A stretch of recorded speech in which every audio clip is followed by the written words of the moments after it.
আজকে যে বিষয়টা নিয়ে এই ফার্মাসি অ্যাসোসিয়েশন আলোচনার জন্য আমাদের কয়েক বন্ধুকে এখানে আমন্ত্রণ জানিয়েছেন, সেজন্য বাংলাদেশ জাতীয়তাবাদী সকল পর্যায়ের শক্তির পক্ষ থেকে আপনাদেরকে, অর্থাৎ এই ফার্মাসি অ্যাসোসিয়েশনের সকল পর্যায়ের নেতা কর্মীদেরকে আন্তরিকভাবে এবং এত সুন্দর একটি অনুষ্ঠান করার জন্য সকলের পক্ষ থেকে ধন্যবাদ।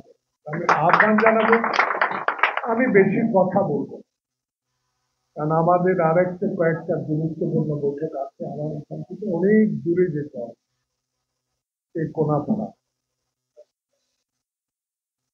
আজকে সভাপতি অত্যন্ত বলিষ্ঠ ব্যক্তি। আমি জানি না বিগত দিনে আমার সহযোদ্ধা, যাকে আমি 30 বছর এই প্রেস ক্লাবে করেছি, আমাদের মনিরুজ্জামান, খুব ভালো বক্তা, ভালো আইডিয়াও তার আছে রাজনীতি নিয়ে কথা বলা, সমসাময়িক বিষয় নিয়ে এসে অনেক গভীরে গিয়ে চিন্তা ভাবনা করে। কারণ একটু আগে আমাকে এসে কয়েকটা কথা বলেছে, আমার অভিজ্ঞতা ক্ষুদ্র আলোকে আমার খুব ভালো লাগে।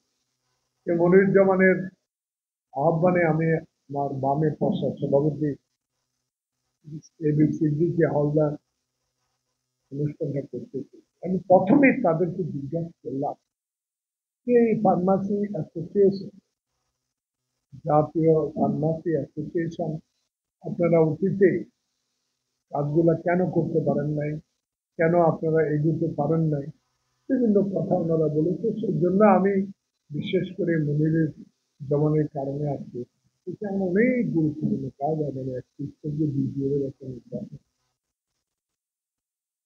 সে কারণে তবুও আমি আপনাদের সুশৃঙ্খল, আমার খুব ভালো লেগেছে আপনার কাছে উপস্থিত সবাই এবং প্রিয় সাংবাদিক বন্ধুরা।